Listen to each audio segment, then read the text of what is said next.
Thank you, all right. Call the meeting to order. Welcome to the Wareham Finance Committee, Wednesday, January 29th. We'll start with a roll call, please. Mr. Clark?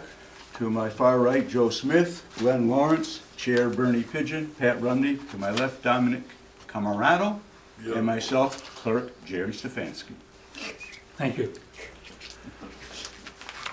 First item, we have a review of outstanding warrant articles. The only ones I'm aware of so far, and they were presented last evening by the school committee, and the only two that were accepted by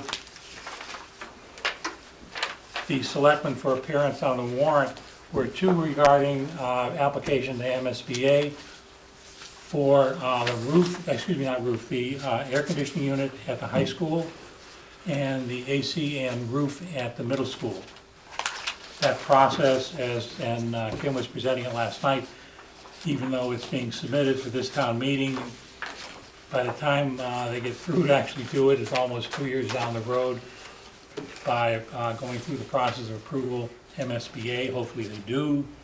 And the reason for it is the cost of repairing it, as Kim also mentioned last night, if you don't mind me going on, Kim, that costs around $70,000 a year to maintain the AC in the high school, and about $60,000 for the middle school. And the roof can be anything because it's a 30-year-old roof, I believe. Yes. And is brittle, and the seagulls are still using it to break their clams. If they're to add anything to that, Kim? No, you covered it. Joyce?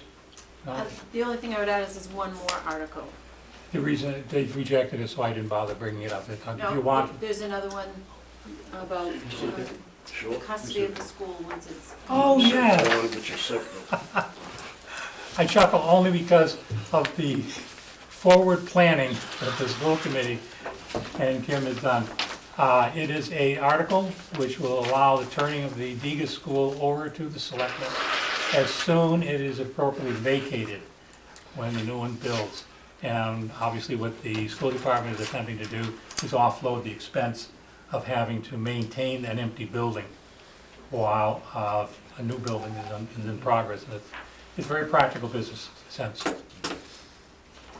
We will see those eventually when we begin interviewing for the articles. I'm just bringing up what is there. Oh, Tom? Sorry I'm late, guys. Quite all right. What do you Next item. suppose the value of the Deacus property is, then? Pardon? What do you suppose the value of the Deacus property is? Are you going to offer it to him for $1? Yeah, I don't know, I could drive a hard bargain. It's not worth that much, Alan? Doesn't work that way. But I think, yeah, it's just information that we want. It's not necessarily a value, but it's a curiosity. Okay, moving on, we have the discussion of the school building committee. We haven't had an update quite some time. So I'll give the floor. We're missing the chair. Where is the chair? He's He's ill? Bill. There's no one that can act on his behalf that has standing. Well, He chose not to have a vice chair or a clerk or anything else, so there's no other officers in the committee.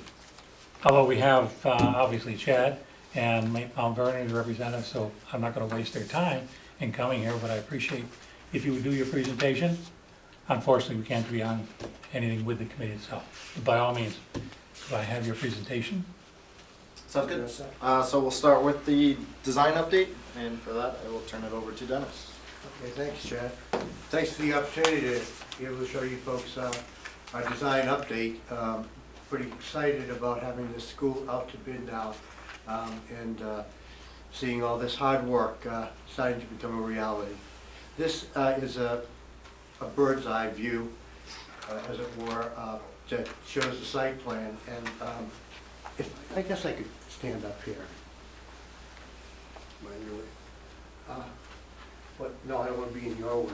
No, But no, Dennis, he's only a selectman. I Where are you know, going here? that's why I don't want to step on anybody, literally step on anybody's toes. I'd have to hurt you then. Okay. School's made up. Excuse me, Dennis, yes? The gentleman is standing right in front of the TV camera's view of the screen. Oh, okay, you know what? I'll stand back here and You got a pointer? So, building is made up of three parts. Two wings, classroom wings, one which has the early childhood grades from pre-K up to grade 2, and that's the one on your left. And the one on the right has the higher grades. And the idea is that they are both come together with the central building that contains the offices, the gymnasium, the public spaces, and the innovation hub. We'll see that as we go through the floor plans. A little bit of an angle shot, so you can see where the main entry is in the larger central part of the building, and the kindergartens have their own entry down at the lower corner. So we move around the building. This is the back of the building, and this is looking down if one were standing up on by the soccer fields, and then went up about another 30 feet in a helicopter and looked down at the building. This you'd be seeing here is the music department on the right-hand side, the cafeteria with the, these windows here, and then beyond that, the gymnasium. And again, the two wings.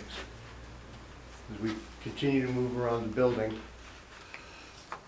we can see the two wings, this one being 3 stories tall with the kindergarten and pre-K at the bottom and the first and second grades, third and fourth grades to the other side. And then again, the central main entry at the top of the driveway. As we go around the building, this is the upper grades. We gradually move up towards the road that would bring us up to the area of the soccer fields. And this is the classroom wing that adjoins the, it's because of the lighting, it's hard to see it, but the gymnasium is right beside it there. And so we've moved around from where the gymnasium, we were looking here, from the gymnasium, again, to the cafeteria, music department, and then we go back down the hill. Would you turn that switch off, please? Try the other one next to Chad, turn that one back on. Now, see, it's a very, that's much better. You can start seeing some of the colors. And Chad, if we keep on moving around, we can. So this is the drop-off by the music department with its own entry and canopy. And again, this 3-story part of the building with the rear part of the kindergarten and pre-K having its entry onto the playground area. The other grades above, and we'll keep on moving around the building. And then this is the main entry for the kindergarten and pre-K with a porch on the outside of it. And then several different play areas. As you can see, there were play areas on the other side and there's some here.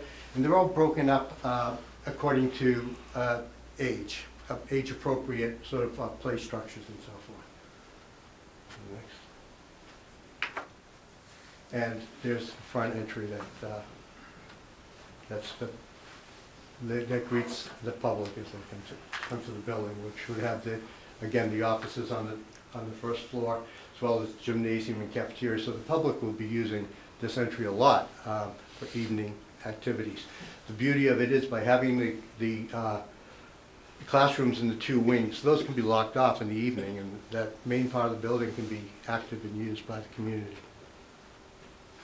Next. Yeah, that's not working, huh? Here it is. So here are the floor plans that help describe it. Here's the main entry that we spoke about, the lower grades, the upper grades, and what I'd like to point out about it, these green areas, those are the public spaces. So you can see cafeteria and gymnasium, the kitchen in between the two of them. And there's also a dividing partition in the cafeteria, so it can be broken up into different places. I'd like to point out also how the classroom clusters work. They're everything that anyone needs at any grade level is in the cluster. So there are breakout areas and they're shown here outlined in purple. And those breakout areas are places where and we'll show you some pictures of it, places where the corridor, opens up and allows for breakout areas for team learning to occur. And the other thing is that, in essence, every classroom cluster is the same, the way it's laid out. So there's a familiarity to it all the way through school. So even though they might look different and have different color schemes from grade to grade and so forth, there's a real familiarity where everything is, and that's really a helpful thing. There's no big adjustment as one moves from one grade to the next. So that's the first floor, and then on the second floor, the upper grade here, lower grades here, but all tied together by what we're calling the Innovation Hub. The Innovation Hub brings things like STEAM, which is science, technology, engineering, art, and math. It's a combination, it's a new and progressive way of learning. Bringing all those things together. And we also have, within the Innovation Hub, video. We have areas for teaming and for teaching with step seating. We have art rooms, both dirty and clean art rooms, as well as things like graphics and so forth. And the Innovation Hub also has the reading area, and of course it will be computer rich. The roof terrace is also opened onto from the STEAM room, which will provide a place for kids to do experiments on the outside and on the second floor. The last floor plan we have is actually the lowest floor plan. This is where the kindergarten and pre-K are, and they're below the first and second grade. And broken up a little bit differently because don't have the learning areas outside of the classrooms, because it's kindergarten, it's handled a little differently. They're larger rooms, and they have spaces, breakout spaces within the space, and they also have their own toilets within the space. So kindergartens and pre-Ks pretty much the same. Pre-K kept to one end of the building, and kindergarten further up. Whenever you see things that are blue, that is showing us that we're covering all our requirements and for ensuring the special education spaces are accounted for, and they're there to serve. So any special needs, kindergarten can be appropriately handled there. And if there's self-contained special education rooms in every grade level as well. And next, I think that this is the main lobby. So the idea of the main lobby when one comes in is that it's wants to present to the public the idea that now all the kids in Wareham have come together in one school, and it's presented by having a terrazzo floor which has a map of Wareham in it. So, and we also are looking at coming up with some kind of public artwork that celebrates the town as well on the wall of the stairway that goes up to the Innovation Hub. Again, this up here is the Innovation Hub above. This nice stair we also want to look at as an opportunity to learn by color gradations or other things is one of the things that can go on. And here you are at the Innovation Hub. Okay, and now we go on to the next. And some other ideas of different parts of the building. Down where the music department and the cafeteria come together, there'll be a compass rose that's on the floor. It's a good direction finder, and it's also kind of a neat thing to have in where the one classroom wing comes in connection with the community wing, and then at the other end, in the administrative area, there'll be a seal of the town in the floor. Next. Here we go. This is a little bit about the process and how looking at taking our larger spaces and how we can celebrate those spaces. This is the cafetorium, this is the area of the partition that I told you about. So it can be a really large space with, of course, it has the platform and appropriate acoustics. But you can see that even when divided, it's two rather large spaces. Next is an idea of the gymnasium. And it's a full-size 6,000 square foot gymnasium offering all kinds of opportunity and celebration, having us, you know, again, bringing graphics in to celebrate the school and the children. What you're looking at here are the offices and storage that would be, that's what these doors are representative of. You can see the offices also have a view out to the gymnasium. And these doors go directly to the outside. So you go out those doors, up the hill, and you're at the soccer fields. And this is those pull-out areas that I told you about. So you can really use such spaces for project-based learning and other things, other activities where children at the same grade level can learn together on special projects. And I believe that that is our final slide.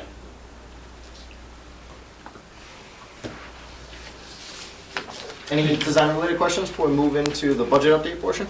Well, I just want everybody to know that the artwork and the colors and the like that you've seen, it's currently a discussion stage. We haven't got as far as determining that, but that's a process. And what they offer is suggestions. We like the map when you go into the lobby. Everybody liked that. We're hoping we can get as many streets as possible, principal streets, so the kids can see where they live in the community as they walk in and have a more closer feel for what when they walk into the building. I got a couple quick questions, pretty simple. Are the bleachers gonna be in the gym? There are fold-out bleachers. Just a small section. Right. And the other thing is, in the budget, is the equipment for the outdoors figured into the budget? Yes, there's a budget that includes outdoor materials as well. Are there any other questions for Dennis? Dennis represents Mount Vernon, who is the architect. I want to make that clear. Do you have any other questions, Jody? You were writing down there? No, they answered some as it went on. I was writing, nope, that's pretty simple stuff. Thank you, Dennis. Well, thank you for the opportunity. Thanks, Dennis. So the budget update portion. I might introduce Chad as our owner's project manager. He's something of a clerk of the works, so to speak, and he keeps track of all the finances and the like and our interaction with the MSBA, so we're on schedule.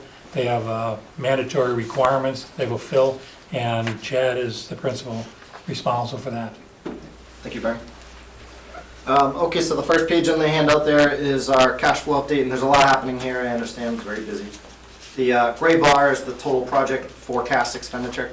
The red bar that you see here, that's actualized through to date to roughly $8.7 million, represents the actuals. Excuse me, Chad, if I might interrupt. Yep. Dennis, could you hit that switch, please? Oh, yeah. It may be that a little bland in the other one. That doesn't bland it out too much. That way we can read. Yep. Thank you. So the red bar here, and I can zoom in a bit too. So the red bar is your actuals. Right now we're around 8.7 million. You'll see that in the detail sheet. The green line here represents the MSBA estimated cumulative payment. And then the bars are building up to those lines. So the bars are measured on the left side, the lines are measured on the right side. The lines are cumulative amounts, bars are monthly amounts. Blue bar again, forecast, red bar actual, green bar is the MSBA grant projection. So from there we can deduce the district share projection here, which is this dotted blue line. So based upon our MSBA funding scenario, max grant amount is $51.8 million. The district share projection is $38.6 million. You can see we do flatline for a period here, and that's when we hit the 95% amount. The MSBA will freeze payment until they complete their final audit. They audit every single invoice right down to the penny right down to the dollar, I should say, not the penny. On a monthly basis, we submit all the invoices, they audit them, they respond back to us, and they issue the grants directly to the town and school. Final audit, Generally, 10 to 14 months after completion is best case scenario. We can't even start the process until the 10-month warranty walkthrough. That's what is driving that whole function. But once that auto payment is released, you can see the district share drops by that final payment amount, and then the MSBA contribution increases by the corresponding final payment amount, which is roughly 5% of the total grant amount. So again, busy graph, but everything has a purpose, right? So the next handout that you see here is the summary sheet of the master budget. So this is just a high-level, one-page snapshot. So the PFA is the funding agreement with the MSBA. The current budget, we are allowed to make amendments to that funding agreement. We can't increase the budget, but we can move money around in the account, so that's what the current budget represents.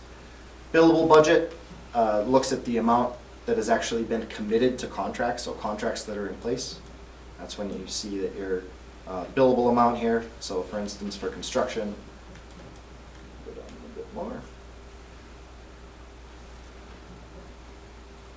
My computer's not happy today, I apologize. So you see our construction budget here of 69.2 million, and of that, 2.8 million has been committed to contracts, and that's for the 2 early packages that were awarded. And then over here we have the actual, so out of the 2.85 million that's been committed to contracts, 2.59 has actually been spent to date. We're just waiting on that final invoice. You get down to the bottom and you get into fixtures, furnishing, equipment, move costs, third-party testing agencies, and then the contingencies for the project, which are down here. To date, we have not spent any contingency. We're actually forecasting a net credit due back to the town once we reconcile with the first 2 early package contracts, which is tremendous news because, as anyone knows, demolition abatement and site work are probably some of your highest risk for owner changes. So a lot of projects go south right at that point, but we have not spent a single dollar of contingency, which is great. On to the next sheet, and I'm not going to go through this in that level of details. I think this is a bit more technical, but this is our, this is the detail tab. And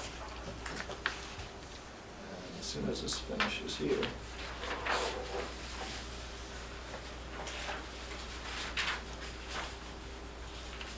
My computer's had a long day.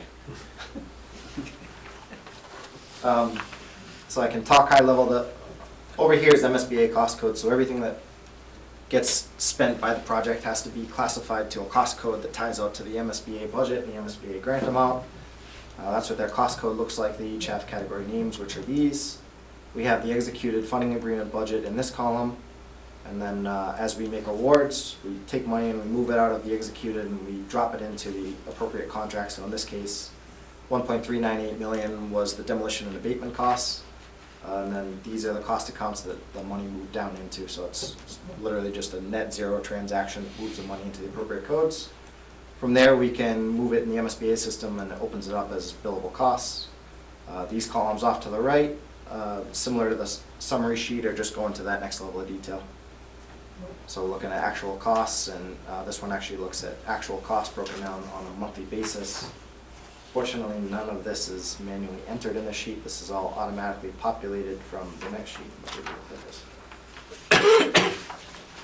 All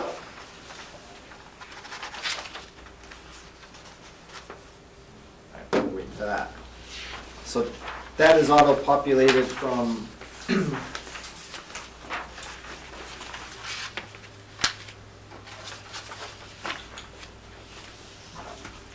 one of the sheets here. So this is our contracts tab. Anytime a contract is written or there's an amendment to any of the existing contracts, gets entered here. We make the corresponding transfer so that it again aligns with the MSBA's cost code structure to make sure that we don't overrun any of their lines and that we also maximize reimbursement from the MSBA. And the last sheet in your handout there is our invoices tab, and that's a list of every single invoice, and not just invoice at a summary level. It's invoice at a cost code level. So if one invoice hits multiple cost codes, as they will in construction, it gets itemized right down, and so you have to take the collective total of that invoice across, when we're in construction, could be upwards of 25 individual lines, and that total amount equals the invoice total. So that is a rundown of the project's master budget. As I had said before, the actual amount spent to date is $8.725 million. The MSBA reimbursable amount is $6.26 million. So the town out-of-pocket amount is a little under $2.5 million to date. I apologize, I know that's a ton of information and we could probably spend hours going through this, but that's the 10,000 foot view, so I will open it up to any questions. Always these things jump right out at me. This basic services credit in red, what's that from? Basic services credit in red is the PMA, so my company had a not to exceed amount for the feasibility study, and we did not hit the not to exceed, so we credited that back to the project before we executed the final agreement with the MSBA. With some So kind it's- of a credit, Yep, okay. exactly, yep, that's a credit. That's why it's in red. Yep. Could we find some more of those? Hopefully. When was the budget put together for the cost of the building? That happens at schematic design, so we're at the schematic design phase, which was the fall of 2018. So the tail end of the feasibility study is when the MSBA forces you to lock in the budget. 15 months ago. Yep. And you're gonna get a bid by March sometime? When is it? When do you get- February 20th is February the current 20th. bid due date. Yep. Obviously, the costs have changed in over that 15-month period. How do you protect yourself on that? So at each phase of design, so schematic design, when the budget's built, we have two independent estimators. Mount Vernon Group has one that works under their oversight, we have one that works under ours. They do completely independent estimates. We take those estimates and then we lock them in a room with each other for 8 hours and we go line by line through the estimate and we identify where they're in disagreement and we reconcile those estimates line by line, section by section, within 5% of each other. In this particular case, I don't remember the exact number, but we reconciled to within less than 1% at schematic design. That process happens again 3 more times. So last year, all of last year, we were in design development. So design development has 3 major submissions to the state. There's the DD submission, design development, detailed design, 60% submission, 90% submission. So at each of those 3 milestones, we do the same thing. We engage those 2 independent estimators again. We have them look at all the drawings, all the specifications, create their independent estimates in a vacuum. We lock them in a room again for 8 hours and reconcile right down to that within less than 5% in each cost. What's happened to the price in those 3 estimates? The price is held really the same. Nothing has changed. So as we're going through this, to answer, I think the other part of your question is construction market escalation. When we set that schematic design budget, we know what our construction timeline looks like, and we look at the industry, we call it market escalation. But you got so many square feet of this, and you got this thing on the terrazzo and the entranceway and some of that extra stuff. Yep. That was anticipated from day one? Nope, so we go through scoping exercises at each of those milestones as well. So the estimates come in, we bring those estimates back to the building committee, and we allow them to dial in the budget. So dial in, and it's essentially a design to cost exercise, so we're getting back to the authorized budget. We cannot submit anything to the state that exceeds that. The other sort of nuance in all this is the way that the MSBA funding mechanism works. We went in with the construction budget of $72 million, including the 2 early packages. If bids come in and they're $4 million low, the MSBA takes their 75% of that amount back. So it really is, there's a lot that goes into it, and it's important that we dial in those numbers as close as we can. The bid package is currently out on the street has a series of deduct alternates, so that if by chance we dialed in too close and maybe we don't get as competitive bids as we would have liked, we do have the option to back out something like the terrazzo that you had mentioned and still move forward with the award and the construction. So that's how that was handled. You get halfway down the track and you find something is different that results in some sort of an adjustment to cost. Change order? A change order, yeah. But what happens at that point? And do you automatically say, okay, here's a change order, we gotta do it, and it goes through, or does it go through some sort of a review process? Or do we say we take this money that we're gonna spend over there and not spend it and move it on to the change order? How do you So stay in track with the flux? the building committee has assembled a technical review committee. It's a 3-person panel that reviews each change. And there's a technical review committee sort of protocol that's been written, developed, established, voted on by the building committee. First step is for PMA to classify the change into whether or not it's discretionary or it needs to go forward. If it needs to go forward, every day out there when you have 200 workers on the site at prevailing wages, we can't afford to idle those crews because the cost to idle those crews for even 4 hours usually is going to be much, much higher than any change that you're typically going to Have a encounter. change order come through? Yep. So that's the function of the technical review committee. The other component of that is the discretionary changes, stuff that doesn't need to happen right then and there in order to keep the project going. There's a dollar threshold, I want to say it's $10,000, where under 10,000, the technical review committee can move forward with the simple majority, 2 out of 3 votes. If it's over $10,000, then it has to go out to the full building committee. And the building committee can respond back, just one person saying, nope, put it on the agenda for the next meeting, don't move forward on that, and we'll table it until the building committee actually has a chance to meet and vote on it. So that's the protocol that's in place right now with we call it the TRC. It's something that we've used personally on other projects and it's worked well. It's always a challenge on these public projects getting quick decisions. And then that gets reflected in your bar graph and everything else, so that... Yep. So once we enter construction, we'll begin to issue, right now we do quarterly design phase project reports. We'll start to do a monthly report that details the contingency utilization. It'll list recent contingency exposure. So there'll be a lot more detail in that construction report. And we'll put that up on the project website, and we can also put it on the project Facebook page. Okay, moving to the next obvious question is timing. How do you keep track of where the project is versus where it's supposed to be? Yep. So the report that. general contractor owns their schedule, and they own the means and methods to hit the end date. The contract requires that within, I believe it's 10 days of the contract award, they need to submit a draft schedule for us to review. So Mount Vernon Group will review it, PMA will review it. We'll look at the logic, we'll make sure it's meets the contract requirements, and then we'll either recommend that it's accepted or we'll reject it and ask the contractor to revise and resubmit. Once we have that schedule to a point where it's accepted, it becomes the baseline schedule. And on a monthly basis, they need to submit an update to that schedule.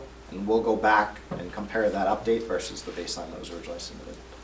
So it's very important that we get that right day one, because that really does drive the project for the duration and right through the finish line. Thank you. Okay. I just showed Bruce, I had the change order thing right here on my list of questions to ask. You get the bids in, how soon afterwards are you gonna open them? Immediately? It's being electronically hosted, so it's open right there on the spot.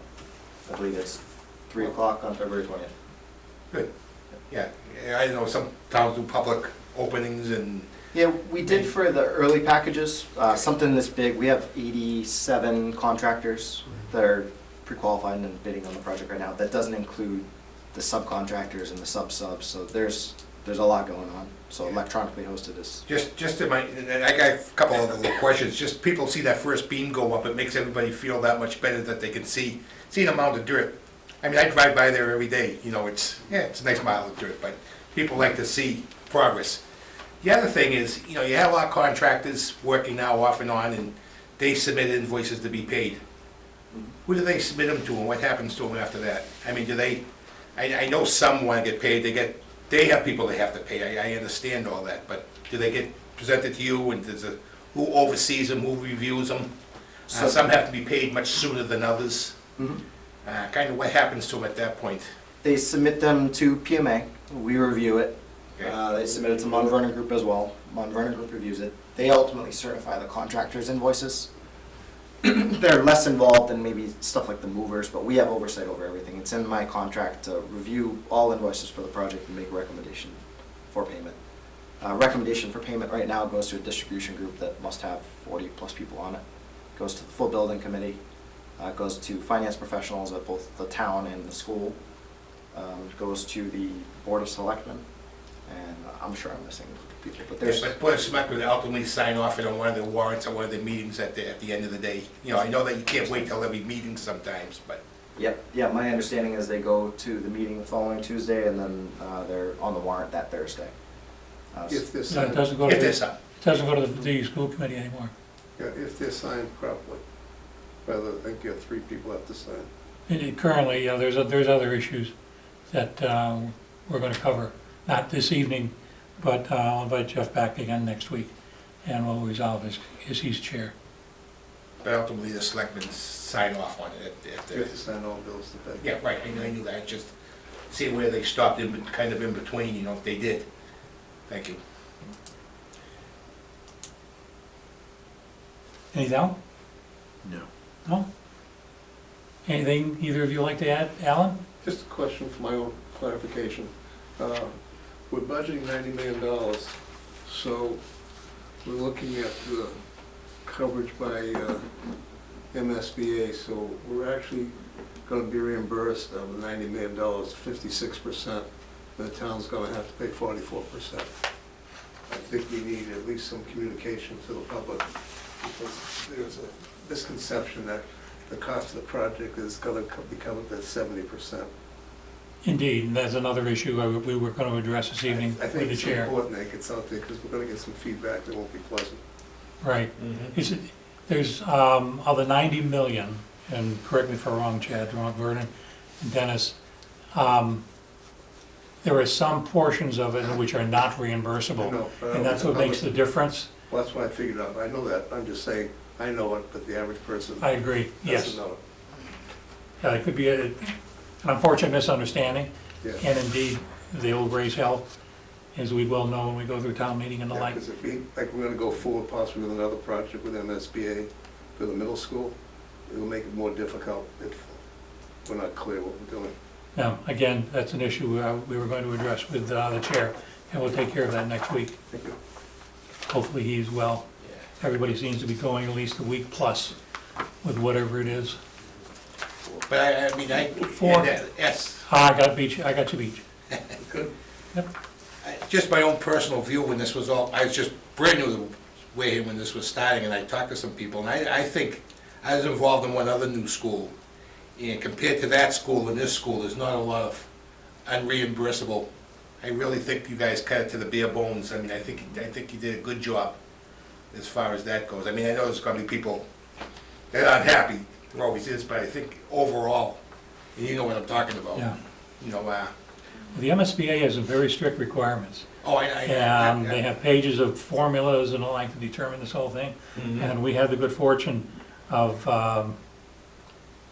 it's both a good fortune and not because the reasons why, but we got almost the max of what they allow under normal circumstances, any circumstances, Yeah. about the 74% Yeah, I thought a great job was done, actually, overall. Yeah. Anything else? Tom? Jerry? Pat? Fine. No? That's it. Well, thank you very much. Thank you. Thank you.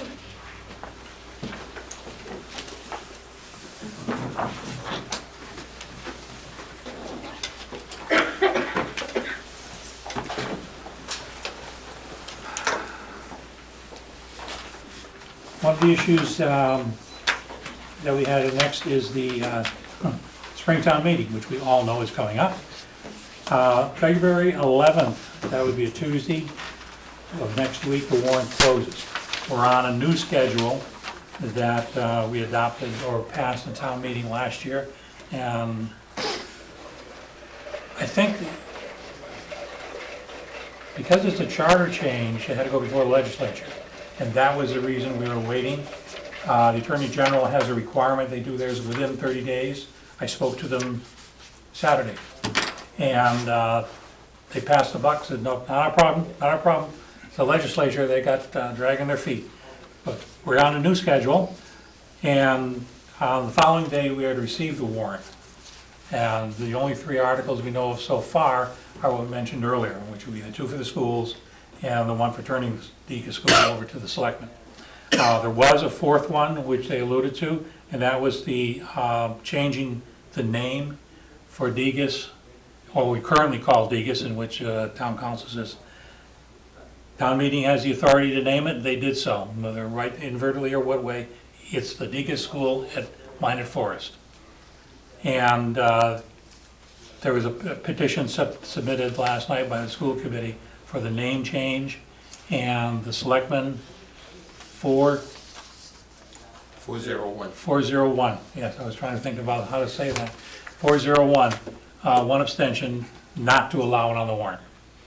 So they have to go back and attempt to get a petition before the closing of the warrant.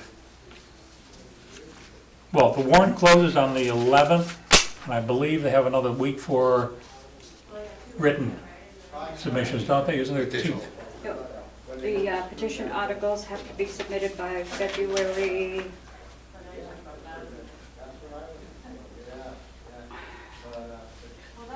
February 6th?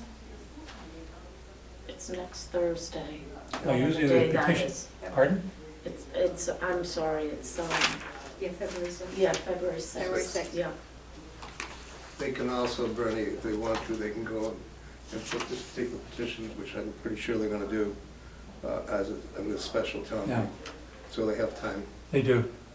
I think that's, the chairman of the school committee contacted us today and asked about the, how they do a citizen's petition, et cetera. I answered Michael, and I think Claire did also.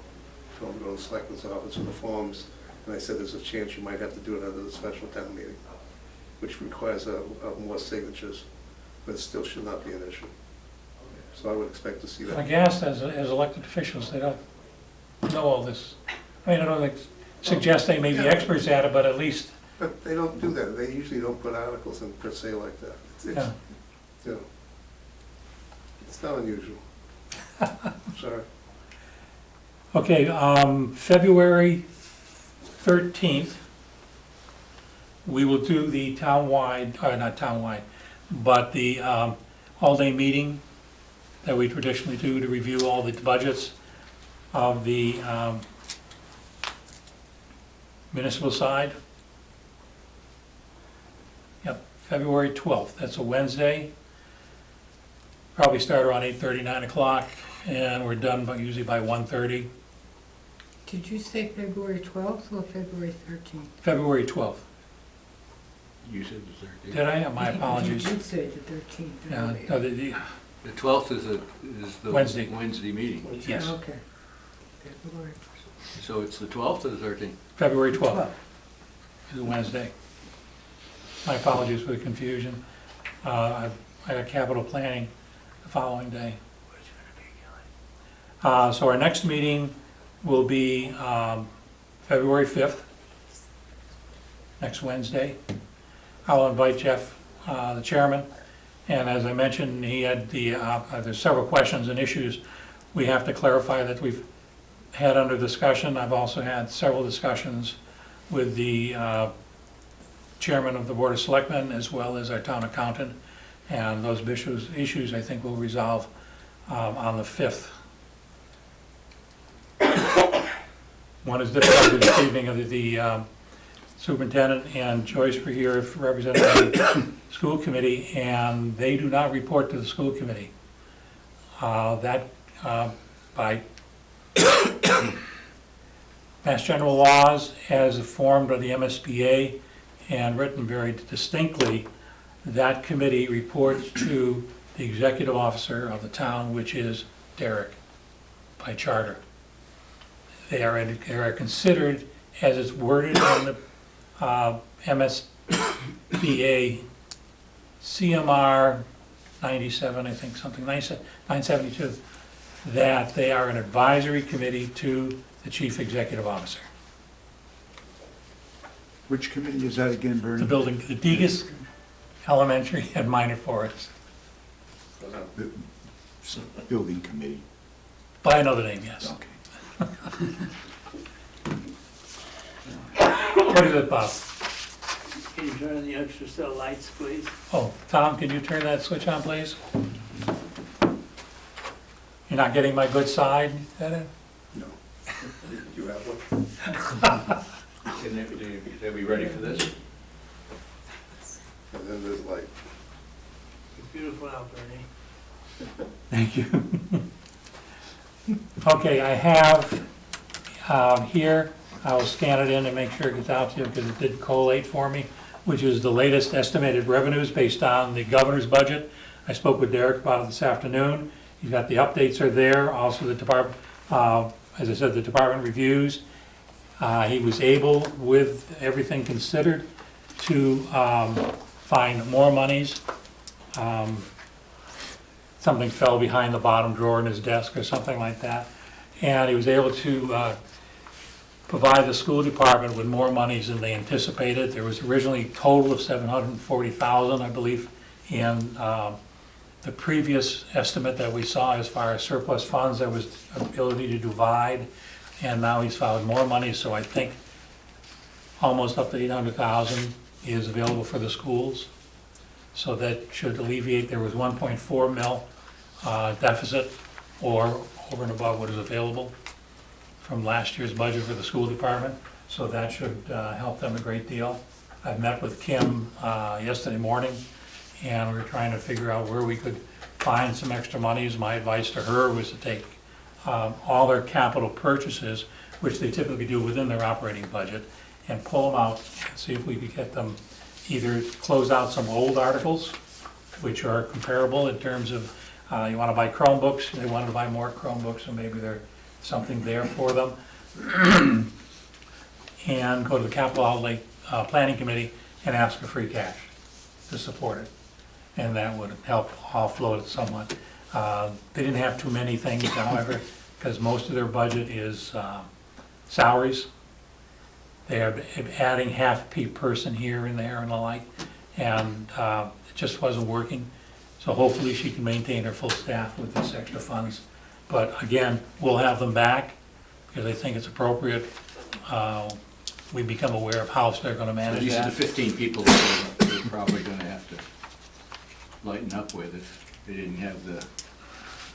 It would be if they down at the, yeah, because the only bulk they have is FTEs. Everything else is 5,000, 8,000 here and there. There was about 300,000 in capital outlay items that they were doing within their budget. And that's what I was discussing with her, see if you could offload the budget in some way. But like they were buying 200 Chromebooks, and they're buying 50 or some odd books that are pads that went with the Chromebooks for the teachers, things of that nature. And so she's exploring that.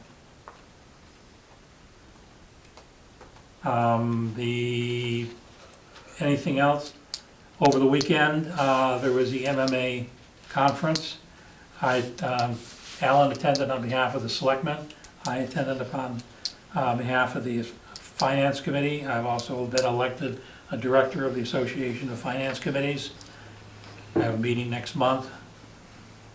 I hope it's exciting. I think it's inhabited by people our age. Boston? I don't think they determined it yet. It came, no, it's off the top of my head, north, I think it's a borough somewhere. Okay, South Berlin. Yeah. As long as it's not Boston, it's fine. It's a 2.5-hour drive from Evelyn. No, and if it's during the day, well, I could, It's during the day. during the day, if it was somewhere during where we were in Copley and the Prue, I could bring Louise in and she could shop to her heart's content all day.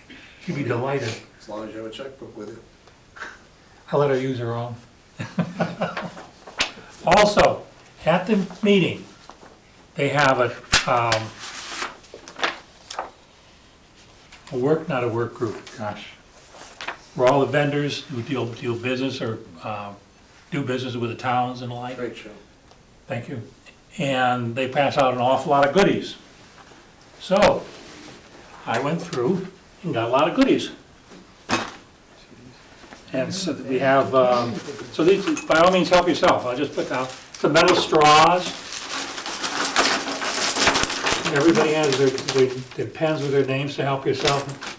This flashes on and off, that goes on the back of your phone. Some pads with post-it notes, different colors. Notepads with and without pens. Anybody want a cup? A bottle, I don't know what that's good for.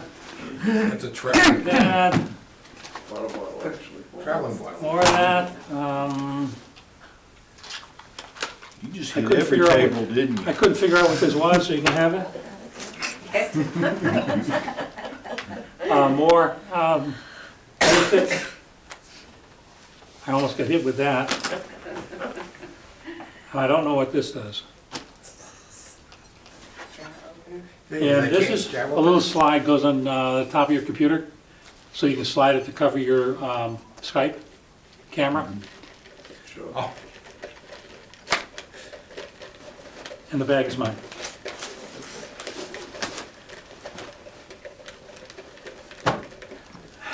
Okay, but I think that's about it. Anything else anybody wants to bring up regarding the articles, how we process them, et cetera? Typically, we waited until after we've heard everything before we do our voting. Do you want to continue with that process? Or do you want to do it the same night that they're here? I personally like to do it the same night they're here while everything's fresh in your mind. I know I make notes that whether I like it or don't like it, you know, whatever the case be, recommend or not recommend, but I personally, just as we go forward. Anyone else have an opinion? Wait till the end, because usually sometimes information comes after they present it, maybe 2 or 3 weeks before, and before we get to the end where we're gonna vote, and things change. So I wouldn't wanna go back and have to redo a vote. And we do at times ask them for more information. Oh, I get it, yeah, it's, they've been down that road. Yeah, so, anyone have any I have position? preference. No position? I prefer to wait until after we've been able to I review just said what I it. like, but it, Yeah, not to put I'm necessarily not put gonna it, lose any sleep over. yeah, not necessarily put it in context, but if we get more information, it comes in after, that way we treat everybody the same. Anything else? All the stuff you sent out to us, little attachments and stuff like that, are we gonna go over that or not? Yes, okay, the articles, that was one of the I'm not even sure issues, what yes. this is, but-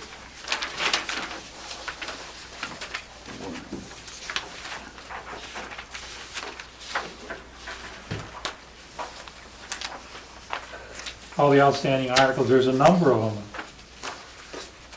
And the first page is covered, is all CPs. There's CBA. there's no dates on here as to when these, Yeah. can you figure, I couldn't figure that out. Article 16, fall town meeting, October. Okay, got it. On the last page, the short page, for the water pollution control facility, the bottom 2 items, Swift Beach Narrows Pump, allocated $10 million. And then there's the payments to date are $839,000, and the ending balance is $4 million. I think that should be $5 million rather than $10 million. Yes, I think we changed that. The initial discussion was 10 million, but it went to the, I mean, I don't know where this piece of paper came from, but no, but it went to the selectmen, and I think by the time it got to the floor, it was down to 5, but I don't know sure why that. like, who put it this? Where did it come from? The accountant's office. Yeah. That's a, I have the, going back to 2012, I have all the motions that were made on the floor, so we can double check. I'll bring that up. And I'll probably scan it and send it out to everybody. Yeah, would it also, can you get from the CPA all what they believe the outstanding articles are? So we can tie it to what you have on page 1. That could be rather, I mean, it'd be nice if What I'll do is I'll ask Sandy, I'll give her a copy of this Yeah, and ask her if her notes match yeah. what on the accounting. Because I know that the CBC is very diligent about monitoring past appropriations that they've made. And if they don't, nothing's going on, they'd rather take the money back and reallocate it than let it sit there. But they've always been very diligent. Well, looking at that, and that's the reason I was asking for the dates, some of these go back to town meeting in April of 2015. Yeah, they go back to 14 also, I mean, yeah. they should not be able to hang out with all that money in their reserve. It should, I mean, the people that have requested the money should get so long to spend it, and then it should come back. I agree, I mean, a Hmm. lot of ones I got highlighted. Yeah. Yeah. I'll check with Sandy. As I said, I'm sure they're very diligent about monitoring it. Sometimes they'll leave it in the account because they could use the expense ongoing. But I'm sure we should get an explanation from her that is comfortable with us. Are there any other questions? I have one, this is not CPC, but you might have seen it in the news in the last few weeks about these dog parks Mm-hmm. that the town appropriated 20 grand for. There's been a lot of discussion about liability, because people have gotten attacked by dogs in dog parks, injuries, who's paying for them, things like that. I don't know if you've seen any of that in the news. It's made the news that there's liabilities issues, and they haven't come up with a clear-cut answer yet as far as, so I don't know if the town would still have town council look at it and see if, it's on town property, it's a town-funded. I believe the people who run the dog park have to have the insurance requirements. Yeah, Do they know that? I think Yes. it's right. Yeah, they're a formal organization. Yes, that's why they're slow giving us stuff, they have to raise the Yeah. money. I think you're right, Alan. Yeah. Yeah. Yes, because they're getting Because we funds looked at from all other. that before they decided to okay the That's dog why it was park. delayed so long to start. I know there's been a lot of talk about it lately in the news, and They're a 501c3, and they've, there's some place from the Cape that has given them a large grant. They have a grant, but they have an MOU with the town. Any other questions regarding this?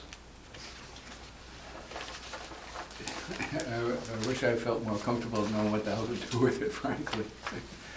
It was more a case of FYI, to get an idea of how many are outstanding. And if we found ourselves saying, oh my gosh, there's too many out here, we better do some housekeeping. Yeah, I think you could say that about the school too. There's about 11 articles Mm-hmm. regarding the school, and I'm not sure if any of them are, or the accuracy. It's on the third page. Yeah, I have another one that was given to me today Yeah, by. and I tried to tie that was given you Hmm. today, and I couldn't tie it out to the.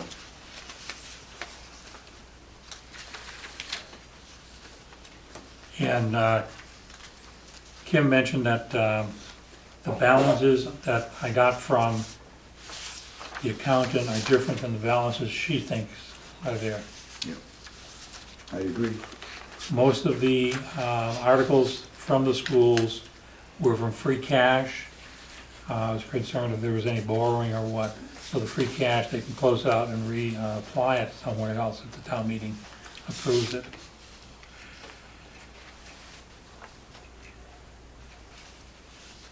Because they have one there, yeah, Chromebooks are 75,000, when actually there was might have been, let's see, nope, that was a different date.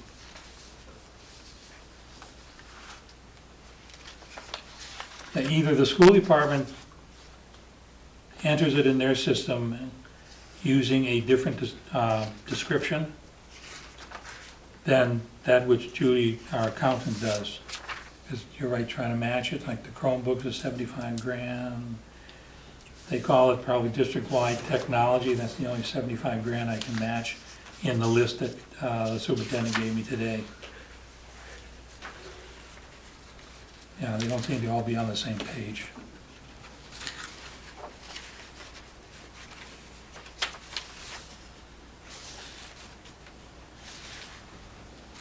But I think from the information we see here, we've still got a lot of money outstanding that they haven't spent yet. They being the school?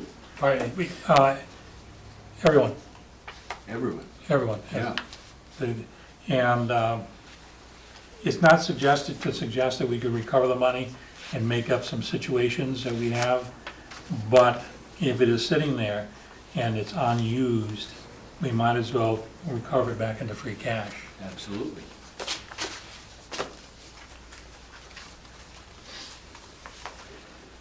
I mean, you got a couple of these for the Deacon's School, I'm gonna assume you're not gonna pour a whole lot of money into the Deacon's School at this point.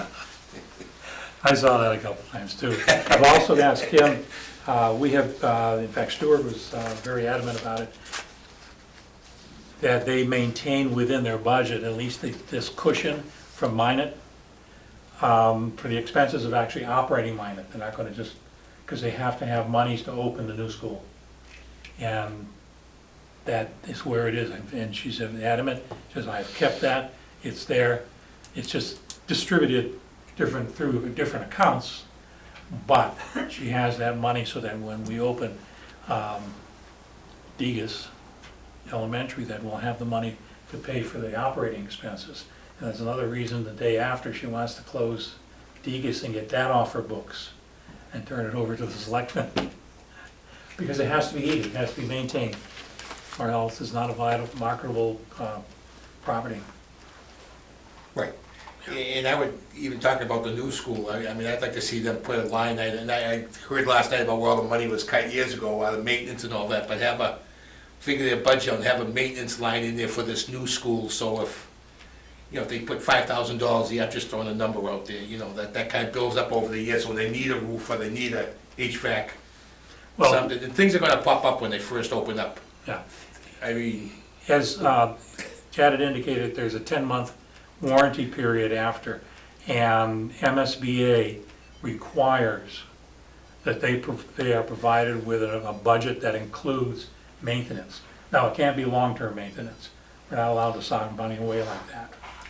But it's long-term maintenance and providing them the confidence that, yes, they paid to put it up, and we have the wherewithal to maintain it. Of course, a brand new building, you don't have much to maintain, but still. things are gonna come up when they first open up. And like I said, I understand the warranty, but the school I was referring to, have you read any of the stuff that's going on in this brand new high school? Alarms going off, this breaking. I mean, it's just, things are just piling up. Gee whiz, don't tell me that, because a friend of mine, Tom Grupero, he's chairman of the... Yeah, I know Tom real well. Yeah, and I've been talking with him, and that was one of the issues that I wanted to discuss with Jeff. And he's gonna be in that, because they've got a big complex. Yeah, Well, in fact, it's operation now. And he did a fantastic job chairing the building committee, but things are happening now that they are anticipated, Yeah. And with Stuart, he's concerned that, I think it was in Duxbury, they had a brand new school and couldn't open it, because they couldn't afford to. And he was very concerned that there's monies in their budget to be able to do that. And we're opening that school, it's targeted to open in January, right after December vacation, Christmas vacation. And Kim had mentioned why I would be able to get those teachers in there to construct their classroom, unless they were on the clock, and they're not on the clock. Yeah. I don't know if you remember a few years ago, Millboro built a brand new fire station, and they couldn't open it for years because they didn't have the funding to put the firemen to buy the equipment. Yeah. Right, the rotary there, that sat empty for 3 years. Yes. Something like that, maybe it was a little bit longer than that, but they, Well, this is gonna open in 11 months. No, it's 2 years.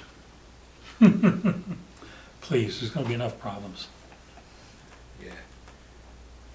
But I think this booklet here, First time I've seen something like this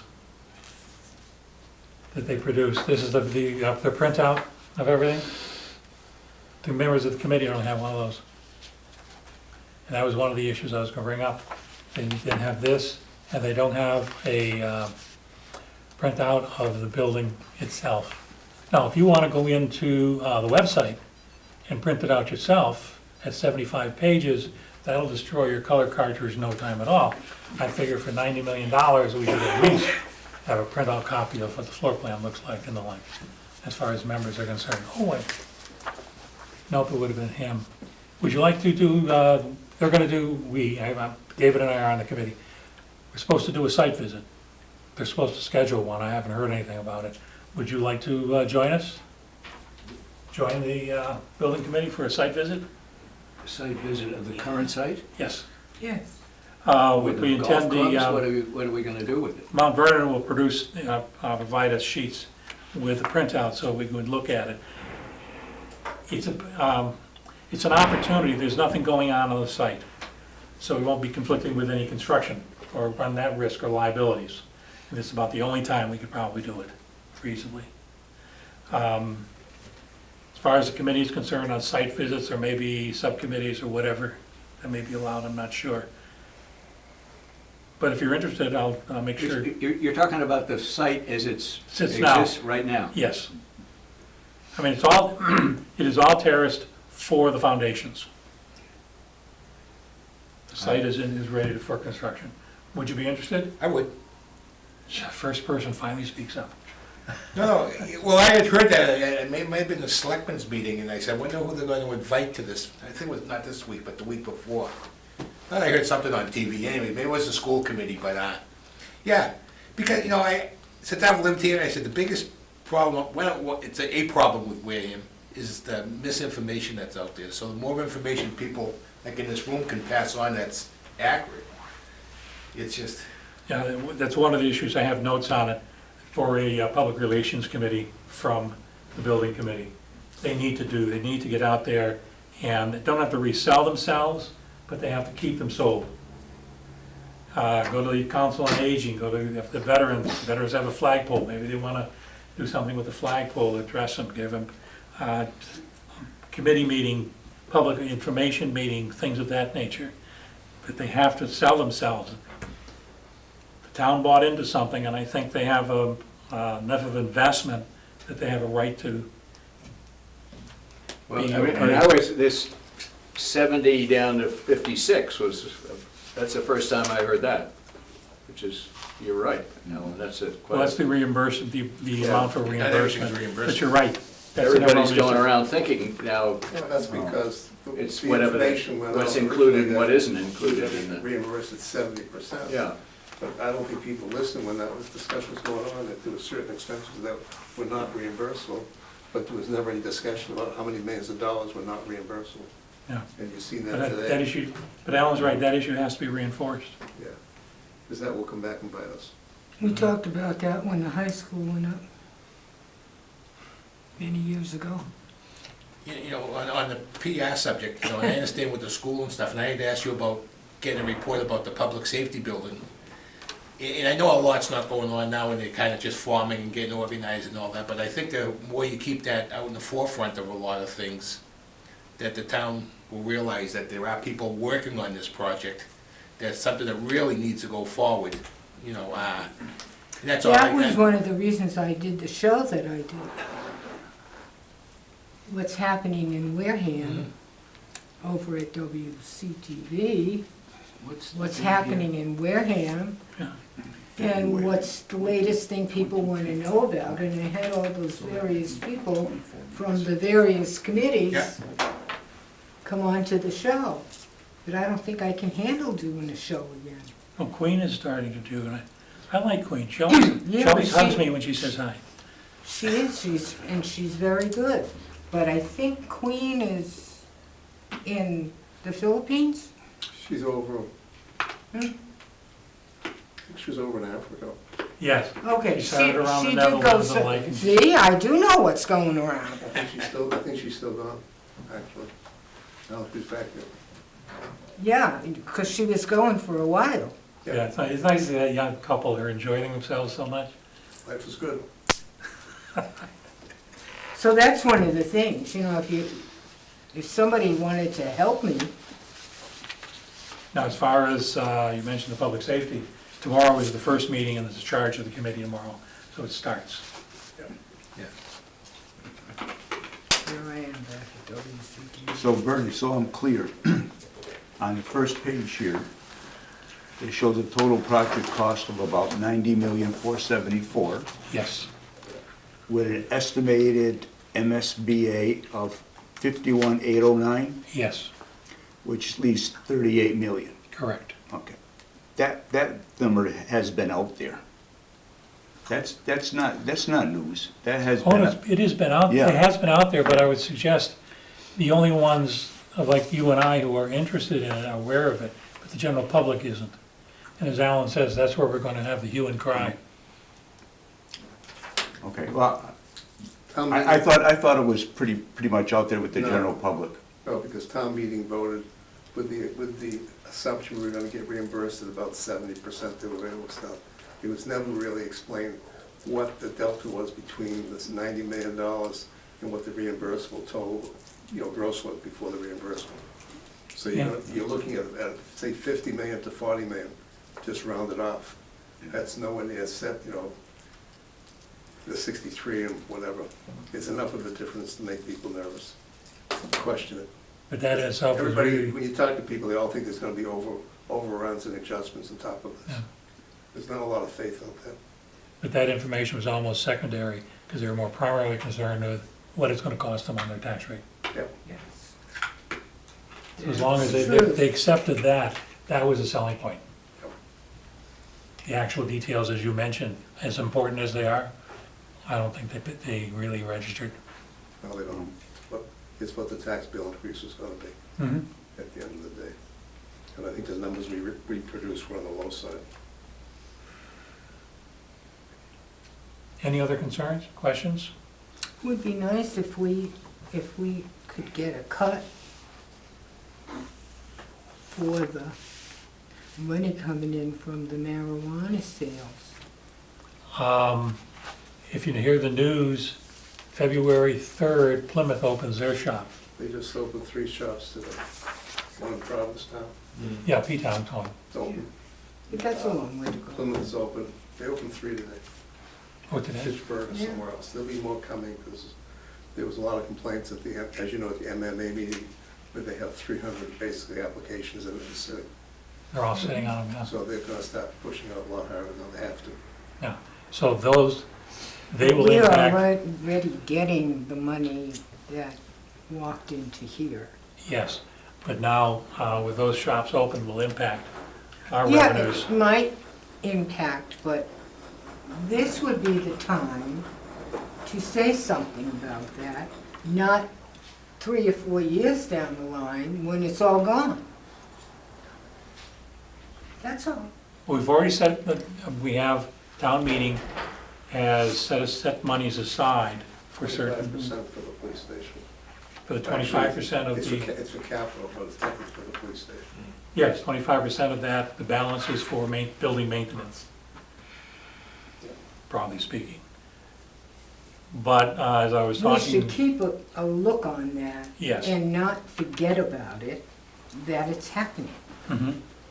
The only difficulty with Derek in trying to make his projections is if the commission finally opens up some shops, no longer will they be stopping here on their way to the That's Cape. true. They'll stop in Fall River, New Bedford, Well, that's the Uh-huh. whenever it's convenient. Fall River is up online for a few days from now, too. Fall River's online now. I'm sorry, 7 more that were announced today, they're about to do. Thank goodness we're on the manufacturing side of the equation too, though, Yes. None of them are operational. which should be, help us. We have 10 businesses, Tom, that are waiting for authorization. We have 2 retail stores that's still unauthorized yet. So, But I'm talking about the fact that we're dealing with product that goes into the product. Yeah, but we have nobody's up and running because they're not authorized yet. so there's no revenue. That's not something that, as more stores open, the market for what we're producing will also increase, so. But unfortunately, we won't be getting money for it until they're allowed to operate. Yeah, no, I understand that, but. Rather than What just what we speak have out. to do is keep on top of these things that are happening, Mhm. not afterwards. Say, oh, why didn't we do that? We should be on top of it now. Well, to say that, the selectmen, you've got the 3 licenses out. Are you limited at all to the manufacturer or processing licenses? No, but if you want me to explain it very quickly, because I've been heavily involved with the state. You have your manufacturing, you have your growing. There's really no restrictions except for where the zoning is, et cetera, on those two. There is some, on retail, there's a distance, et cetera. You have to understand the basis of what's going on. The federal government, within 6 months, will basically figure out a way to get their monies as well. Once the federal government steps in and okays it, therefore it allows interstate transportation, et cetera, and what will happen is any firm you have that's manufacturing or growing could disappear in a day. Because on the manufacturing end, you have your pharmaceutical companies, which are already known about. You have your large beverage distribution companies are waiting, because they're already in Canada doing it now. And they're taking over and buying everybody. And they're locating where it's most economical to produce the product. Because they can make the product, say, in Iowa and ship it all over the country. So you can't, the only thing you can depend on, Tom, is the retail outlets. Because we have control there. Everything else could disappear in a day. And we'll have 3 real retail outlets, which means it dilutes it all over. And you could have 300 retail outlets all over the state or more. So but we have a 10-year rental income, right? Or is it 5 years? That is. At Tremont now? Yeah, and they have, on your host agreement, you have your 3% sales tax, then you have your 3%, for expenses, et cetera, whatever they want to call it. That 3% could go away at any time, too. But the key is if, once federal approves, all the mom and pops are gone. Pharmaceuticals will eat them up. That's what pharmaceuticals, they're waiting for, is the feds on it. Because right now, there's no interstate transportation allowed in the banking, et cetera. But once the lid goes off, that's it. As Alan says, just the retail shops are really only what we're going to count on. Because let's say a pharmaceutical comes in and buys the manufacturing plant. Do the previous contract remain in place as the permit with 5 years? Or, But they can also shut down. indeed, yeah, because they can consolidate. Yeah, which is what's going to happen. Now Louise's nephew with his field of You've green got, out there in California, I mean, just here in Wareham, you have 3, I believe we have 3 manufacturers that are signed up, with our agreements waiting for the state. Those 3 can't survive when that happens. and in many cases, they've already invested in the facility. They just can't operate.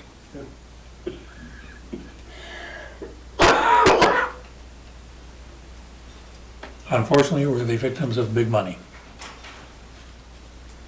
Okay, anything else? Okay, I'm not going to entertain a motion to adjourn until you've picked up some of this stuff, so I don't have to bring it home. But you can, Under that, you can leave it there. I'm sure that people in town hall will take it And every 10 words. for now. you get plenty of plans. It's warranted until you go out the door.